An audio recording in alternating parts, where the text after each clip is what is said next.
Welcome to this explainer. Okay, we're going to kick things off today by challenging a really old, comfortable idea. You know the one. For a long time, the manager was seen simply as a caretaker. Basically, someone who just keeps the machine running smoothly, maintains the status quo, and ensures everyone follows the rules to the letter. But today? Well, if you're just acting as a caretaker, you're already falling behind. In our modern business environment, you have to be a disruptor. You literally have to be an entrepreneur, regardless of what your actual job title says. So today, we're going to explore exactly how to build and manage a truly dynamic organization. Here is our roadmap. We'll be looking at 1. The entrepreneurial manager. 2. Designing organizational structure. 3. Strategic human resources. 4. Navigating workplace conflict. And 5. Driving organizational change. We are unpacking a massive cognitive shift today, moving from your high-level strategy all the way down to resolving friction right there on the ground. Let's get right into it. Section 1. The entrepreneurial manager. First up, let's look at why managing a modern team requires you to fundamentally rethink your entire role. Now, listen to this quote. Managers realize that they will need to reinvent themselves as older methods become obsolete and competitors gain an advantage. The crucial point here is that an entrepreneurial manager constantly scans the horizon. The source material makes it clear that you've got to be incredibly aware of threats and opportunities popping up in your environment. I mean, we're talking about internal obsolescence, drastically shortened product life cycles, and sweeping technological breakthroughs. Think about Blockbuster totally failing to see the streaming revolution, or taxi companies just ignoring ride-sharing apps until it was too late. If you take a long-term view, you quickly realize you have to reinvent yourself and your methods constantly. Otherwise, you risk total obsolescence. So what does that actually look like in practice? Well, it brings us to entrepreneurial strategy, a company's commitment to being creative, supporting new ideas and experimentation to gain a competitive advantage. This isn't just a buzzword, folks. It is a hard commitment. Picture a typical Tuesday afternoon in the office. An employee pitches a wild, completely unproven idea. A traditional caretaker manager, they're going to shut it down immediately because it doesn't fit the existing protocol. But an entrepreneurial manager, they fund a micro-experiment to test it out. This specific perspective acts as the glue for everything you do, turning everyday problem-solving into a massive competitive advantage. Section 2. Designing organizational structure. Because here's a quick reality check. You can't just have a great, innovative vision. You absolutely need the right architecture to support it. Think about your own team for a second. There are always 2 structures at play. Formal organization, which is the rules, versus informal organization, which is the reality. You've got the official, formal way things are supposed to run, the reporting lines, the written policies, but then you have this informal, invisible, interpersonal network of how work actually gets done. It's who talks to whom by the coffee machine, right? Or the quick direct messages sent to bypass a major bottleneck. A truly great manager understands and leverages both the rules and the reality. Notice the contrast here between a mechanistic, bureaucratic structure and an organic, bureaucratic structure. It's like night and day. On one side, the mechanistic approach is centralized, vertical, specialized, and rigid. Think of a traditional corporate ladder. It's great for control and standardization, sure, but it is highly resistant to change. On the flip side, we have the organic structure. This is decentralized, flat, and highly adaptable. It actually relies on people self-organizing to adapt quickly to chaos. The entrepreneurial playbook heavily favors the agility of this organic approach because it allows your team to pivot the exact moment the market shifts. All right, Section 3, Strategic Human Resources.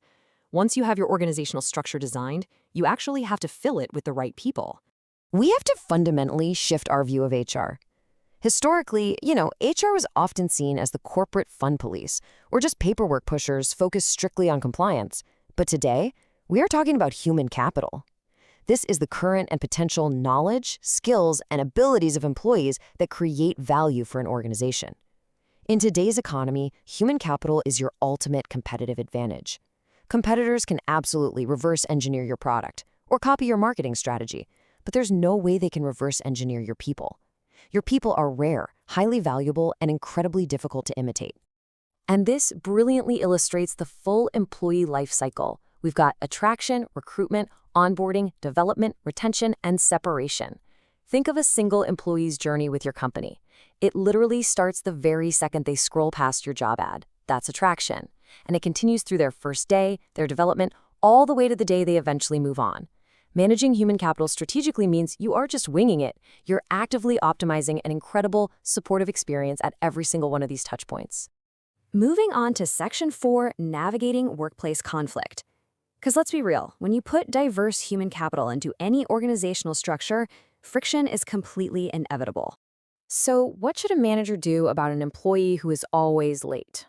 Picture this exact scenario. You have a highly skilled employee, but they are consistently late. Because of this, the rest of the team has to continually drop their own tasks to cover for them.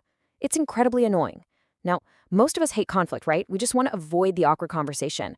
But if you ignore this, other employees see that the behavior is tolerated, resentment builds up, morale completely tanks, and your absolute best people might actually quit. You have to confront this highly stressful reality head-on before it ruins the team culture. Now, you might assume conflict is always a bad thing, but it's actually not. We have to separate it into two buckets: process conflict, which is debating methods, versus relationship conflict, which involves personal attacks. Relationship conflict is the destructive kind. It's all bruised egos and insults. The sources point out that this type of conflict actually triggers the brain's reactive system, which completely prevents logical processing. But process conflict? That's about debating the absolute best way to do something. This type of conflict is super healthy.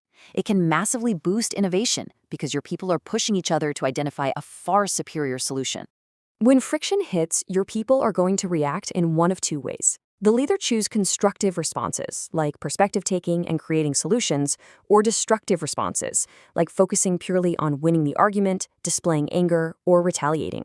The trick here? As a manager, you have to intercept destructive behavior early. A highly effective tactical takeaway from our sources is to literally ask your team to pause, step back, and restate the other person's perspective before they're allowed to counter-argue. It forces constructive problem-solving right on the spot. Section 5, Driving Organizational Change. Finally, how does the entrepreneurial manager fix stagnation and resolve all this friction on a macro level?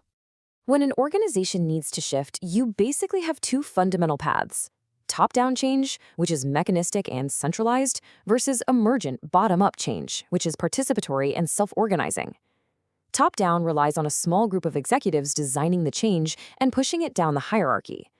This is often necessary in a sudden financial crisis where you need quick, decisive action. Alternatively, emergent change empowers employees to self-organize. You might use this when trying to shift the cultural values of a creative team. As a general rule of thumb, the more complex the change you need, the more you need to involve your employees from the bottom up. Let's look at a classic framework for this. Check out Lewin's change model: unfreeze, move, refreeze.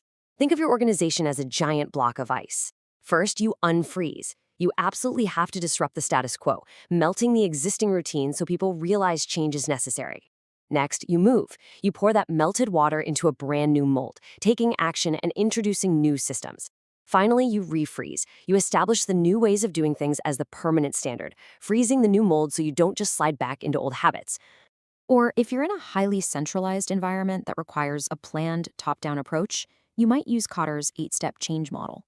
The entire process kicks off with one non-negotiable requirement: establishing a massive sense of urgency.